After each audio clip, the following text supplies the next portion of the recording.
अस्सलाम वालेकुम dear friends, welcome to the channel जो कि है episodic novel stories. Dear friends, इस चैनल में आपको मिलेंगी बहुत ही अछूते नॉवेल्स, बहुत ही दिलचस्प कहानियाँ और रोमांटिक नॉवेल्स। सो हमारे साथ रहिए। और इससे पहले कि हम अपनी कहानी का आगाज़ करें, इस चैनल को लाइक कर दें, इस चैनल को सब्सक्राइब करके बेल का आइकन ज़रूर प्रेस कर दीजिएगा ताकि हमारे चैनल से आने वाले हर न्यू नोटिफिकेशन की खबर सबसे पहले आपको मिले।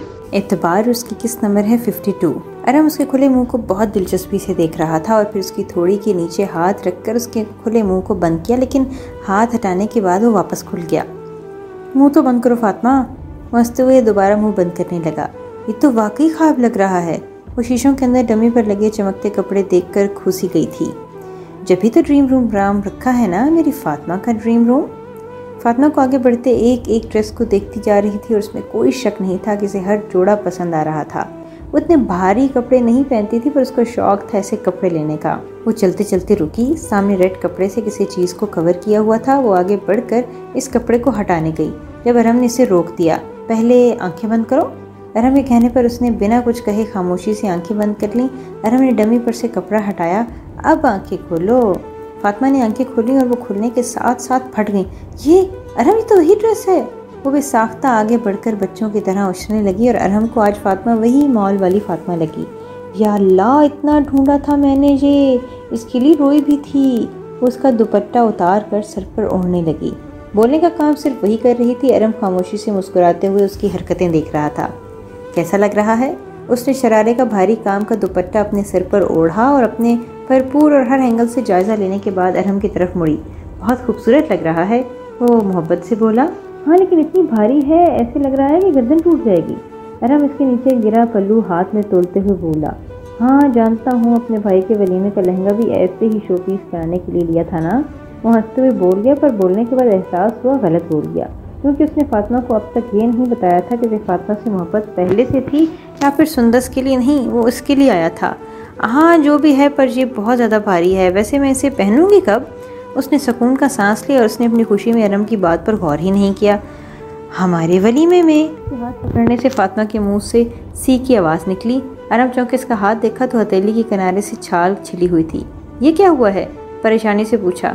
कुछ नहीं, बस वो हारिस का दांत लग गया था। उसने लापरवाही से कहते साथ वापस पीछे करना चाहा, लेकिन अरहम ने नहीं छोड़ा। उसका दांत तुम्हारे हाथ पर कैसे लगा? उसने हैरानी से पूछे।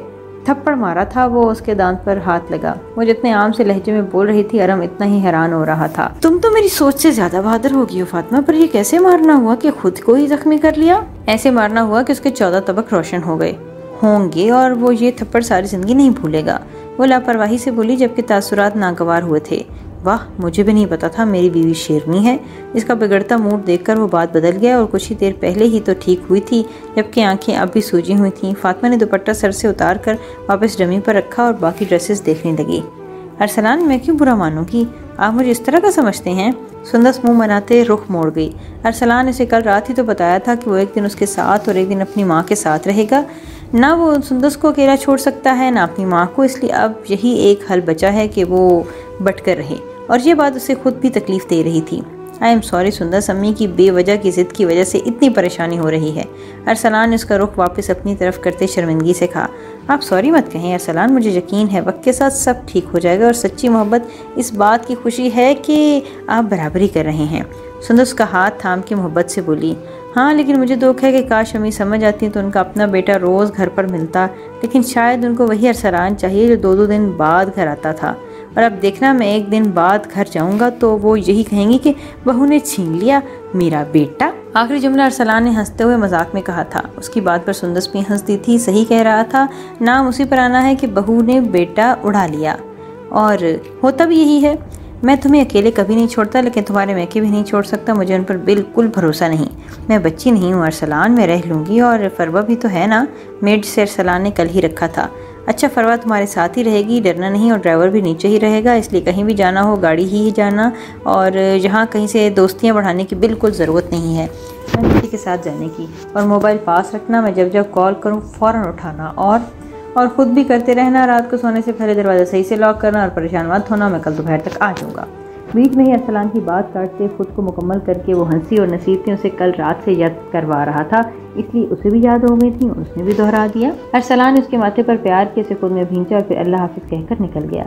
शादी के बाद से उसकी ज़िंदगी बदल गई थी और जब से उसे सुंदर से मोहब्बत हुई थी तो वो तब्दीली इसे बहुत अच्छी लगने लगी थी। फातिमा और अरहम लॉन में बैठे बातें कर रहे थे जब पीछे से अरसलान को आते देखकर अरहम मुस्कुराकर खड़ा हुआ और उसकी नज़रों का जाविया देखने फातिमा ने भी पलट कर देखा और साकित हो गई। वो यहाँ क्यों आया था? क्या जताना का ये क्यों आया है? ये काफ़ी नहीं था जो फिर मेरी ज़िंदगी में आने की कोशिश कर रहा है? अरहम आगे बढ़कर उसे गले मिला। फातिमा दोनों को नज़रअंदाज की अंदर जाने लगी। उसे अरसलान को वापस देखना बिल्कुल अच्छा नहीं लगा और किसी भी ऐसे शख्स की शक्ल नहीं देखना चाहती थी जो उसके लिए कोई इम्तिहान साबित हो। इसको आगे बढ़ते देखकर अरसलान इसके सामने आया था। अरहम वहीं पीछे खड़ा ये सब देख रहा था।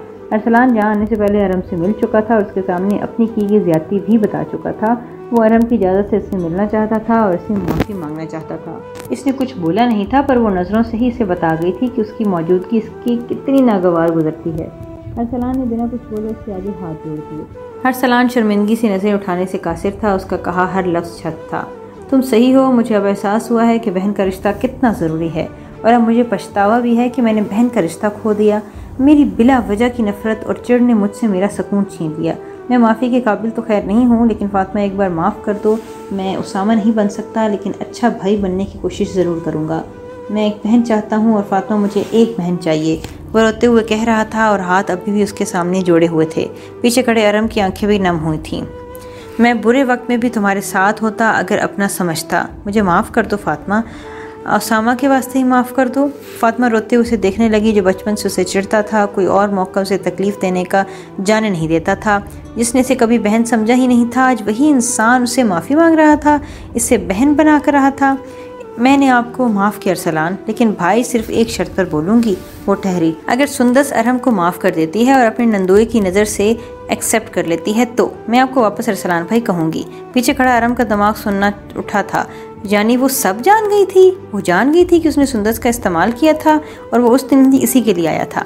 मैं कल ही वापस आऊँगा तुमसे मिलने और तुम्हारी भाभी को भी साथ लाऊंगा। वो मुस्कुराया और फातिमा के सर पर हाथ रखकर सुने खड़े अरहम की तरफ बढ़ा।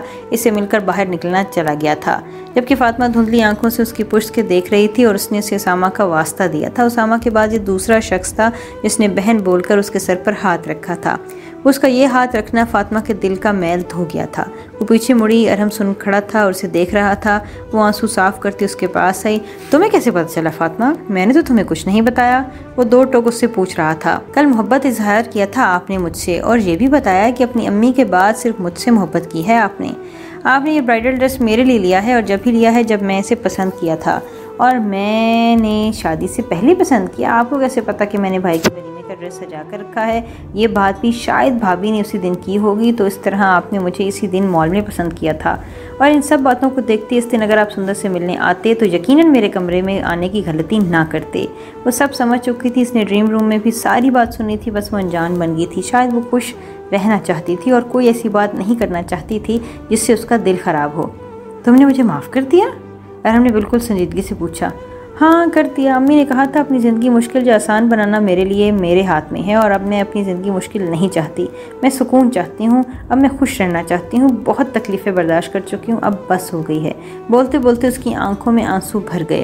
अरहम ने नमी आंखों से उसके गले लगाया था। उसकी आंखों की नमी साफ़ की थी और उसकी हर तकलीफ़ से वाकिफ़ था। वो भी तो उसकी तकलीफ़ में खुद भी तकलीफ़ में रहा था। उसका दर्द अपने ऊपर महसूस कर सकता था। बस दुआ करिएगा अरहम सुंदस आपको माफ़ कर दे। लड़कियों के जज्बात बहुत नाजुक होते हैं, उनसे खेलने वालों को वो कभी माफ़ नहीं करती। वो उसके गले लगे कह रही थी। वो आंखें बंद करके उसे सुन रहा था। वो खुद भी जानता था कि वो कसूरवार था, वो सुंदस का गुनाहगार था। बेशक उसने मोहब्बत का इज़हार नहीं किया था, पर अपनी बातों से अपनी मोहब्बत का एहसास ज़रूर दिलाया था और बात अल्फाज नहीं एहसासात की होती है। अगले दिन अरसलान वाकई सुंदस के साथ आया था। ज़ीनत और लियास साहब भी मिले थे। फातिमा सुंदस से अच्छे से मिली थी क्योंकि इस बार वो इससे अपनी साबिका नंद के ताल्लुक से नहीं बल्कि भाभी के रेफरेंस से मिल रही थी। सुंदस ने अरहम को माफ़ कर दिया था और वो खुद जुर्म कर चुकी थी। उसकी नदामत की तकलीफ ही बर्दाश्त कर चुकी थी। जब उसे फातिमा से माफ़ी मिल चुकी थी तो वो अरहम को क्यों ना माफ़ करती। सब ठीक हो रहा था। ज़यान, सुफियान और मरियम भी अगले हफ्ते उम्रे से वापस आ रहे थे। अगले हफ्ते की ही ज़यान और मरियम के आने की तारीख के बाद फातिमा और अरहम का वलीमा रखा गया। जो बड़े पैमाने पर होने वाला था, जिसकी तैयारियां भी हो चुकी थी।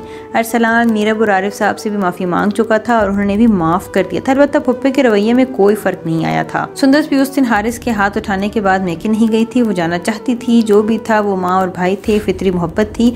और लेकिन अरसलान ने उसे साफ मना कर दिया था कि जब तक उन्हें एहसास नहीं हो जाए वो नहीं जाएगी। देखते देखते दिन गुजर गए, तैयारियों में वक्त का पता ही नहीं चला। लेकिन इस अरसे में कुछ हकीकतों पर से पर्दा उठ गया अरम के सामने, और वो ये थे कि फातिमा बहुत ज़िद्दी है, बहुत ज़्यादा बातूनी है, एक नंबर की नीस्ती है, बेइंतहा नखरे हैं, मासूम बिल्कुल नहीं है और हाजिर जवाब है। वो तो फातिमा की रोज़ बरोज़ उभरती खूबियों से हैरान था, लेकिन खुश था कि उसकी कोई चीज़ बुरी नहीं लगती थी उसको। फातिमा पर तो उसने अपना कत्ल तक माफ़ कर दिया था। ज़यान और मरियम उम्रे से वापस आ चुके थे और अब भी वो फातिमा के वलीमे की तैयारियों में लगे हुए थे। अल्लाह अल्लाह करके वलीमे का दिन आया था। बहुत बड़ा हॉल बुक किया गया था, जिसको बहुत खूबसूरती से सफ़ेद गुलाबों से सजाया गया था। वाइट थीम से सजा हॉल बेइंतहा हसीन था। लेकिन आज के दिन भी अरहम इलियास की खुशी के रंग में भंग डाला गया था, और यह कि अरहम इलियास पहले वलीमे का दूल्हा होगा जिसकी बीवी अब तक पार्लर में थी और इसे स्टेज पर बिठा दिया गया था। 15 मिनट के तवील इंतजार के बाद फातिमा दरवाजे से एंटर होती नजर आई। वही ब्लैक और ब्लड रेड शहरारा पहने। एक और सरप्राइज जो था वो कुछ यूँ था कि फातिमा के ऊपर बड़ा सा घूंघट डाला था, वो जल कर रह गया, जबकि इसके साथ खड़े अरसलान और ज़यान अपनी अपनी ज़ौजा की दीदार में मसरूफ थे। ब्लैक कलर की घेरेदार फ्रॉक में गोल्डन फैंसी शॉल कंधे पर डाले सुंदस एक हाथ से अपने कंधे पर डली शॉल संभाले हुए थी और दूसरे से फातिमा का शरारा। अरसलान तो उसे देखकर हैरान था। वैसे तो वो उसे हर वक्त हसीन लगती थी, पर आज बात कुछ और थी। अपने हुस्न को मजीद संवारा गया था। इसने पहली बार सुंदस को मेकअप में देखा था, क्योंकि बारात और वलीमे में तो उसने दुल्हन बनी अपनी बीवी को एक नज़र सही से देखा तक नहीं था। दूसरी तरफ ज़यान की गोद में बैठा सुफियान बार बार ज़यान की दाढ़ी खींचकर अपनी तरफ मुतवज्जा कर रहा था, क्योंकि आज ज़यान की हालत भी अरसलान जैसी थी। वैसे तो वो बहुत बार मरियम को तैयार देख चुका था, पर हर बार मरियम इससे पहले से ज़्यादा ही हसीन लगती थी। आज भी वो बिल्कुल सुंदस जैसा ड्रेस पहने हुए थी और तैयार भी एक जैसी हुई थी। शायद दोनों ने एक जैसा ही सब कुछ किया था। फातिमा को स्टेज पर अरहम के बराबर बिठाया और सारे लोग स्टेज पर जमा हो चुके थे और वो सबकी नजरों का मरकज भी बने हुए थे। सबको दुल्हन देखनी थी, जबकि कोई दूल्हे से पूछ रहा था कि वो कितना जला बैठा है। बड़ी मुश्किल से अच्छी खासी बहस के बाद 1 लाख रुपए लेकर फातिमा का घूंघट ऊपर किया और बस वक्त जैसे ठहरा था और अरहम इलियास किसी की परवाह किए बगैर फातिमा को देखता चला गया और सबने हुटिंग भी की, लेकिन उसको कहाँ किसी की परवाह थी। वो तो बस देख रहा था और देखता ही जा रहा था।